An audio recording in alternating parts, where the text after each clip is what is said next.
નમસ્કાર વહાલા વિદ્યાર્થી મિત્રો, જ્ઞાન સેતુ કાર્યક્રમ અંતર્ગત ધોરણ 7ના અંગ્રેજી વિષયના બ્રિજ કોર્સમાં આપ સર્વનું હાર્દિક સ્વાગત છે। આજે આપણે યુનિટ 7 ઇન ફ્યુચર નો સંપૂર્ણપણે અભ્યાસ કરીશું। જોઈએ ફિલ ઇન ધ બ્લેન્ક્સ ખાલી જગ્યાઓ આપેલી છે। અહીં તમને તમારું તથા તમારા પરિવારના સભ્યોના નામ લખવાના કહ્યા છે।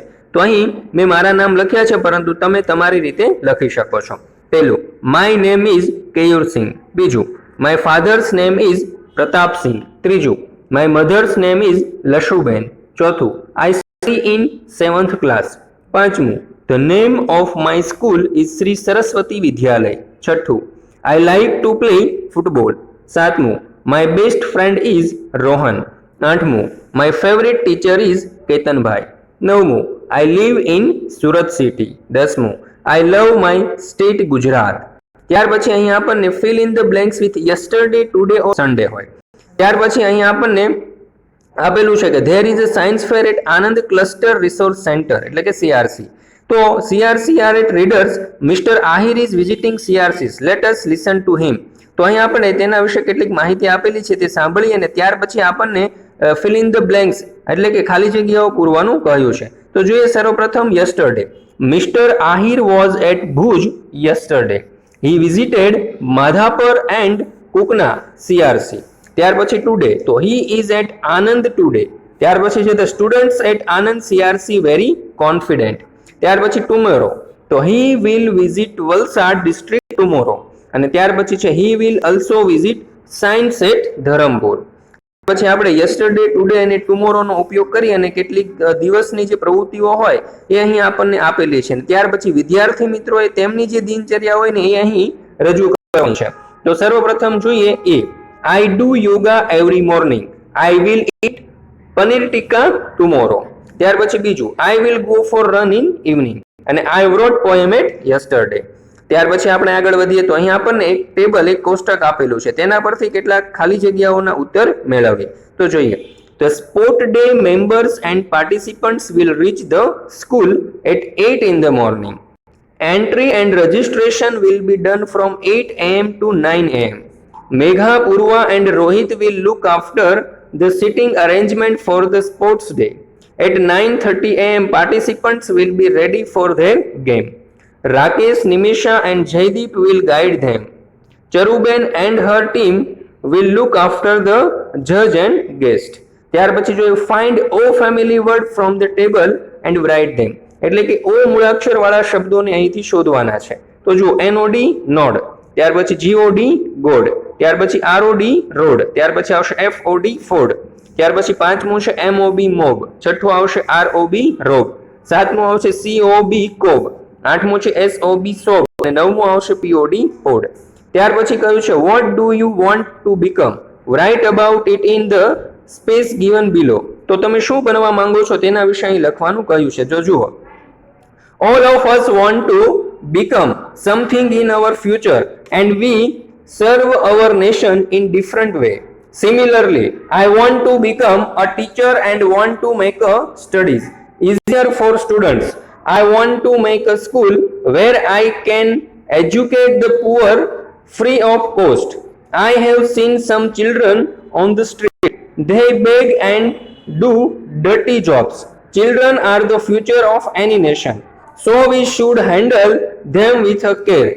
We learn different things from different places and one of the most common places is our school. Teachers are not only those who teaches us at school. They can be anyone who teaches you. They can either give you bookish knowledge or some moral and social knowledge. ત્યાર પછી જોઈએ તો take to your favorite person, fill the table with the necessary information. તો જોઈએ favourite teacher, તો અહીંયા આપણે નામ લખીશું મગનભાઈ। ત્યાર પછી કહ્યું છે બેસ્ટ ટીચિંગ, એટલે કે હિઝ ઓર હર ક્વોલિટી શું આવશે તો કે બેસ્ટ ટીચિંગ। ત્યાર પછી છે શોપકીપર, તો શોપકીપરનું નામ અહીં આપણે લખીશું મોહનલાલ। ત્યાર પછી હિઝ ઓર હર ક્વોલિટી, તો આવશે best seller and always happy man. ત્યાર પછી છે ફેવરિટ અંકલ ઓર આંટ, તો અહીંયા નામ આવશે અરવિંદભાઈ અને હિઝ ઓર હર ક્વોલિટી છે બેસ્ટ થિંકિંગ ફોર ફેમિલી। ત્યાર પછી શિક્ષકની મદદથી નીચે આપેલ રાઇમનું અભિનય સાથે ગાન કરવાનું છે। ત્યાર પછી જો અહીં કહ્યું છે કે fill in the blanks with the correct article, તો પહેલું છે ધીસ ઇઝ ખાલી જગ્યા પેન્સિલ, તો અહીંયા આવશે એ. ત્યાર પછી ધ પેન્સિલ ઇઝ રેડ, કૌંસમાં છે એ અને ધ, એન અને ધ, તો જવાબ આવશે ધ. બીજું આઈ ઈટ ખાલી જગ્યા ઓરેન્જ, તો અહીં આવશે એન. ત્યાર પછી ધ ઓરેન્જ ઇઝ સ્વીટ, તો અહીં આવશે ધ. ત્રીજું ધ સ્કાય ઇઝ બ્લુ, અને ત્યાર પછી આવશે the sun is in the sky. ચોથું આઈ હેવ અ પેટ ડોગ, તો અહીં આર્ટિકલ આવશે અ. પાંચમું ધીસ ઇઝ એન એગ, અને put it on the table. છઠ્ઠું I have a banana and an apple. ત્યાર પછી સાતમું I want to eat an ice cream, અને ધ આઈસ્ક્રીમ ઇઝ કોલ્ડ.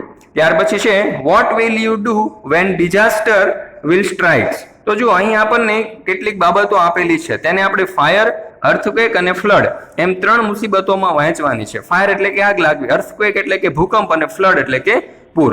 તો જુઓ કોલ ધ ફાયર બ્રિગેડ, જ્યારે આગ લાગે ત્યારે આપણે ફાયર બ્રિગેડને કોલ કરીએ.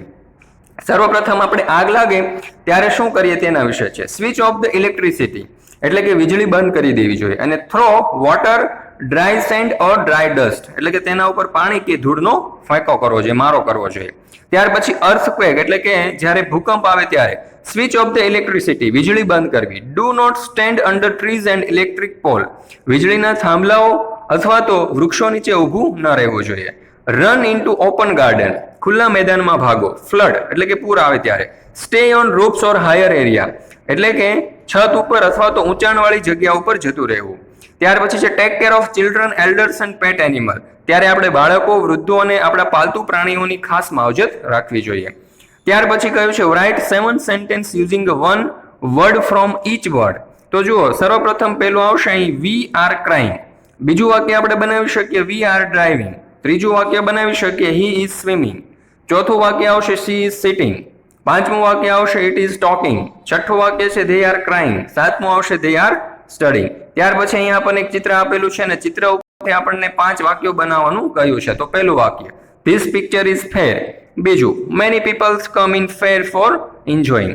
ત્રીજું there are big merry go round this picture. ચોથું there are many stalls and the shop. પછી પાંચમું I like to go in fair for entertainment. ત્યાર પછી આપણને કહ્યું છે રિસાઇટ એન્ડ સિંગ અલાઉડ એટલે કે અહીં એક પોએમ આપેલું છે, ત્યાં આપણે ગાવાનું છે અને સરસ રીતે તેને વાંચન કરવાનું છે. તો બાળ મિત્રો, આ યુનિટનો ધ્યાનપૂર્વક અભ્યાસ કરવા બદલ આપ સર્વનો ખૂબ ખૂબ આભાર. ફરી મળીશું આપણે એક નવા પાઠ સાથે, નવા યુનિટ સાથે.